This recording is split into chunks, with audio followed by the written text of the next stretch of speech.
اسلام آباد 4 دن سے انتظار کر رہا ہے کہ ٹاکس کب شروع ہونی ہے، ڈیلیگیٹس نے کب آنا ہے، ہفتے کے دن، ہفتے کی رات، اتوار کے دن، اتوار کی رات، سوموار کے دن، سوموار کی رات، اور اب ہم منگل کے دن پہنچے ہوئے ہیں۔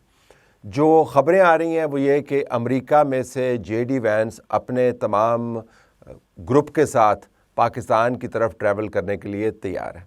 جو سورسز ہیں آپ کو حکم میں نظر آ رہے ہوں گے، فل سکرین بھی آپ دیکھ پاتے ہیں، وہ کہہ رہے ہیں جی کہ جو ٹاکس ہیں they are on track for Wednesday, جس سے مراد یہ ہے کہ کیونکہ امریکہ اور پاکستان کے درمیان تقریباً 9 گھنٹے کا ٹائم ڈفرنس ہے، تو جب وہ وہاں سے چلیں گے تو یہاں پر عین ممکن ہے صبح وہ یہاں پر پہنچیں۔ پچھلی مرتبہ بھی ایسا ہوا تھا، پھر ان کو وینسڈے کو ریسیو کیا جائے اور اس کے بعد پھر ٹاکس کا آغاز ہو، پھر کال آنس پہلے ہو، پھر ٹاکس کا آغاز ہو، پھر وینسڈے مڈ ڈے رات، اور عین ممکن ہے جمعرات، اور پھر دیکھتے ہیں کہ آگے کیا ہوتا ہے۔ لیکن یہ ایک حصہ ہے۔ دوسرا حصہ پرابلمیٹک ہے۔ ایران نے ابھی تک پاکستان میں آنے پر کمٹ نہیں کیا ہے۔ جو بیانات ان کی طرف سے آ رہے ہیں اگر آپ ان کو دیکھیں تو وہ آپ کو واضح انداز سے بتا رہے ہیں، یہ غالباف جو ہیں وہ آپ کو کہہ رہے ہیں کہ ٹرمپ نے ہمارے اوپر حصار مسلط کیا، جنگ بندی کی خلاف ورزیاں کیں، اور یہ جو بات چیت کا میز ہے اس کو اپنے خیال کے مطابق وہ ہمیں سرنڈر کرنے کا ایک ذریعہ بنانا چاہتا ہے اور ہم پر جنگ مسلط کرنے کا ایک ذریعہ بنانا چاہتا ہے۔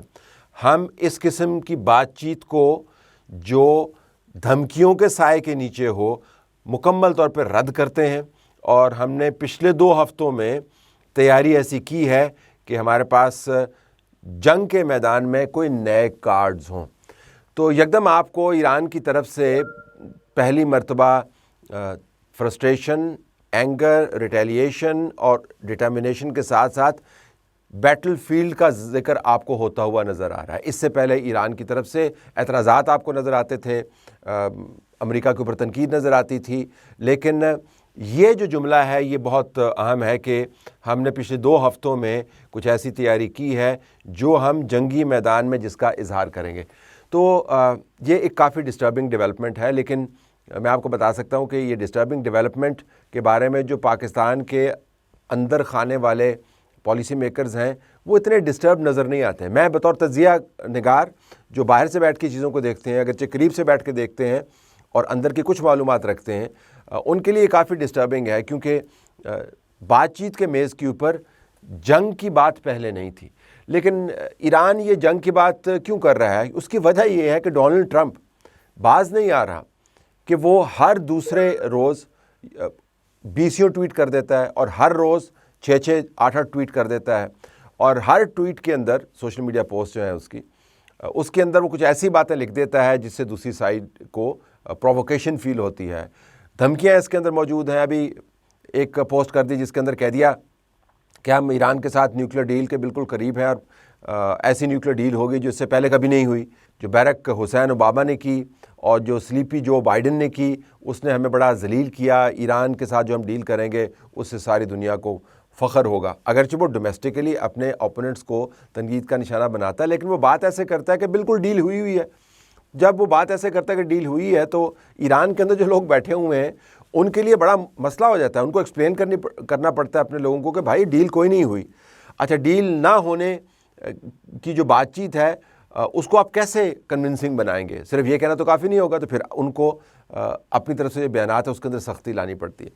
پھر وہ یہ بتاتا ہے کہ کس طرح ہم نے ایران کی کتنی پھینٹی لگائی، ایران کی نیوی کو ہم نے تباہ کر دیا، ان کے جہازوں کو ہم نے تباہ کر دیا، اور یہ جو ہمارا مڈ نائٹ ہیمر آپریشن تھا کتنا رورنگ سکسیس تھا۔ بار بار ان چیزوں کی یاد دہانی کرواتا ہے جس کی یاد دہانی کے اوپر ایران کے اندر پروووکیشن ہوتی ہے۔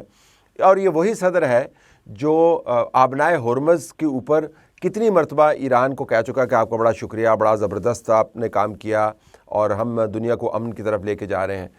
تو بدترین دھمکیاں، بدترین قسم کے کچوکے، بدترین قسم کے جملے، عجیب و غریب قسم کی لینگویج۔ ایرانیز اب یہ کہہ رہے ہیں کہ ڈونلڈ ٹرمپ کو یہ سمجھ نہیں آ رہی کہ اتنی بڑی تہذیب جو ہزاروں سال سے موجود ہے، یہ ان کا آپ کو میں مختصر سمری کی صورت میں بتا رہا ہوں، ہزاروں سال سے موجود ہے، وہ کیسے آپ کے ساتھ ان دھمکیوں کے ذریعے ٹیبل پہ بیٹھے گی۔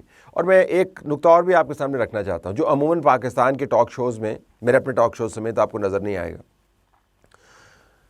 پاکستان کے لیے بڑی آکورڈ سچویشن ہے یہ. اگر آپ ثالثی کا کردار ادا کر رہے ہیں اور ٹیبل کے اوپر بیٹھے ہوئے ہیں اور ٹیبل کے اوپر آپ نے بٹھا کے بہت اچھا کام کیا ہے, لوگوں کو آپ نے بتایا ہے کہ پاکستان ایفرٹ کتنی کر رہا ہے, لیکن ٹیبل کے اوپر جو ایک پارٹی بیٹھی ہوئی ہے وہ مسلسل دوسرے کا عام الفاظ میں توا لگائی جا رہی ہے, اس کی تذلیل کی جا رہی ہے, اس کو دھمکیاں دے رہی ہے, تو جو ثالث وہاں پہ بیٹھا ہوا ہے اس نے کہیں نہ کہیں تو ہیٹ فیل کرنی ہے, کیونکہ جو دوسری پارٹی ہوگی پھر وہ ثالث کی طرف دیکھے کہ بھائی آپ تو امپائر ہیں اس کے اندر بیٹھے ہوئے, تو یہ کس قسم کی نیگوشیشنز ہو رہی ہیں, کس قسم کی میڈیشن ہو رہی ہے. تو امریکہ کی طرف سے جو بیانات آ رہے ہیں وہ پاکستان کے لیے بھی پریشان کن ہے, یہ مانے یا نہ مانے, لیکن ہماری سچویشن جب بھی ٹرمپ منہ کھولتا ہے یا اپنا سوشل پوسٹ کرتا ہے پاکستان کے لیے پریشانی بڑھ جاتی ہے, کیونکہ ثالث کے کردار کے طور پر اگر ہم اصرار کرتے رہیں اور ڈونلڈ ٹرمپ کو چپ نہ کروا پائیں تو ثالثی کے اوپر ایک بہت بڑا شیڈو آ جاتا ہے. لیکن اس کے باوجود ایران کیوں انٹرسٹڈ ہے بات چیت کے اندر؟ میں آپ کو دو باتیں یہاں پر اور بھی بتانا چاہوں گا. ایران کے بارے میں دو چیزیں پاکستان کی بحث کے اندر مجھے بڑی سٹرائکنگ لگتی ہیں. ایک تو یہ کہ ہم نے یہ تہیہ کر لیا ہے کہ ہم نے ایران سے آگے جا کے تجزیاتی طور پر چیزوں کو دیکھنا ہے. ایران جو تنقید کرتا ہے اس بات چیت کے معاملے کو, جو کھٹائی میں ڈالنے والے عناصر ہیں, اس کے اندر وہ اسرائیل کو مینشن نہیں کرتا. وہ کلی طور پر امریکہ اور اس کے صدر کو مورد الزام ٹھہراتا ہے بات چیت کے حوالے سے. ویسے تو اسرائیل کے اوپر ایران کی پالیسی واضح ہے, اسرائیل کے اوپر ہماری پالیسی بھی واضح ہے, لیکن ان معاملات کے اوپر اسرائیل کے حوالے سے ایران بات نہیں کرتا. وہ کہتا ہے آپ لوگ, یعنی امریکہ جو ہے وہ اس تمام برائی کا ذمہ دار ہے, اور وہ یہ بھی کہتا ہے کہ ہم اسرائیل کو بہانہ نہیں بننے دیں گے امریکہ سے الزام ہٹانے کے لیے, تو الزام امریکہ کے اوپر ہی. ایک وہ یہ بات کرتا ہے. دوسرا, ہم یہاں پر بیٹھ کے بات کرتے ہیں کہ اسرائیل جو ہے وہ اس سچویشن کو کریٹ کر رہا ہے, ایرانیز ایسی بات نہیں کرتے. اس کے ساتھ ساتھ ہم یہ بھی کہتے ہیں کہ ایران نے بڑی بہادری سے جنگ لڑی اور ایران کی ریڈ لائنز جو ہیں وہ ایسی ہیں کہ بس اس سے ایران ہلے گا نہیں. یہ درست نہیں ہے.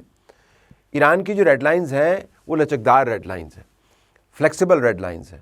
نیوکلیر معاملات کے اوپر اس نے لچک دکھائی ہے, سینکشنز کے معاملات کے اوپر اس نے لچک دکھائی ہے, اسٹریٹ آف ہرمز کے اوپر اس نے لچک دکھائی ہے. تو ایسا نہیں ہے جس طرح ہمارے تجزیہ نگار کہتے ہیں جی کہ اس سے ایران ہٹے گا نہیں. اگر ایران کی ریڈ لائنز لچکدار ہیں تو اس سے مراد یہ ہے کہ آپ کے پاس امید موجود ہے کہ باوجود اس کے کہ آپ ڈونلڈ ٹرمپ کو چپ نہیں کروا سکتے, تو کہیں نہ کہیں جا کر ان ٹاکس کا آغاز ہو جائے. اگرچہ بطور تجزیہ نگار میں یقیناً دیکھنا چاہوں گا کہ ایران جنگ کی باتیں شروع کرنے کے بعد کیسے دوبارہ ٹیبل کے اوپر آئے گا, اور گھنٹے جو ہیں بس 24 ہی ہیں ہمارے پاس جس کے اندر یہ فیصلہ ہونا ہے. ایران کے پاس انسینٹو کیا ہے؟ میں آپ کو ایک رپورٹ دکھانا چاہتا ہوں. یہ بہت زبردست رپورٹ ہے, ہماری رپورٹ نہیں ہے لیکن ہم نے اپنا ترجمہ اس کے اوپر ڈالا ہے. آپ اس کو سنیے گا, اس سے آپ کو پتہ چلے گا کہ ایران کے لیے ایک ڈیل کرنا کتنا فائدہ مند ہے. یہ جو لوگ کہتے ہیں نا جی کہ یہ ایران کی ریڈ لائنز جو ہیں وہ بس پتھر پر لکیر ہیں, ہلیں گی نہیں, کس وجہ سے ہلیں گی؟ رپورٹ سنیے گا جس سے آپ کو پتہ چلے گا کہ اگر ایران نے یہ ڈیل کر لی تو معاشی طور پر ایران کہاں پر جاتا ہوا نظر آئے گا. تصور کریں کہ اگر اسلام آباد میں پاک ایران مذاکرات کامیاب ہو جائیں اور امریکہ ایران پر سے تمام پابندیاں ختم کر دے تو آگے کیا ہوگا؟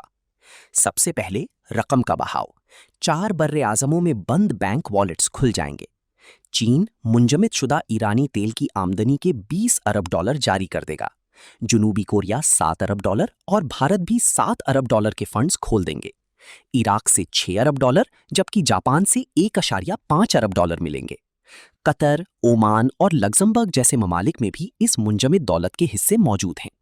یہ تخمینہ مجموعی طور پر $100 ارب سے تجاوز کر جاتا ہے جو 1979 سے مقفل ہے. دوسرا بڑا پہلو تیل. ایران فی الحال خفیہ راستوں سے اور بھاری رعایت پر یومیہ 16 لاکھ بیرل تیل برآمد کر رہا ہے. پابندیوں کے خاتمے کے بعد اس کا ہدف 40 لاکھ بیرل یومیہ ہوگا. عالمی منڈیوں میں سپلائی کا 150% اضافہ ہوگا جس سے برنٹ کروڈ یعنی خام تیل کی قیمتیں گر جائیں گی اور اوپیک کے ہنگامی اجلاس طلب کیے جائیں گے. تیسرا مالیاتی نظام. تہران کا رابطہ دوبارہ سوئفٹ سے بحال ہو جائے گا. ایرانی بینک عالمی ادائیگیوں کے نیٹ ورک میں دوبارہ شامل ہوں گے. یورپی کمپنیاں راتوں رات واپس آئیں گی اور ہوا بازی، آٹو موبائل اور پیٹرو کیمیکل جیسے شعبے غیر ملکی سرمائے کے لیے کھل جائیں گے. جیو پولیٹیکل طور پر ترکی اور عراق فوری طور پر فائدہ اٹھانے والے ممالک بنیں گے کیونکہ تجارتی راہداریاں دوبارہ کھلیں گی اور توانائی کے معاہدوں کو رسمی شکل دی جائے گی.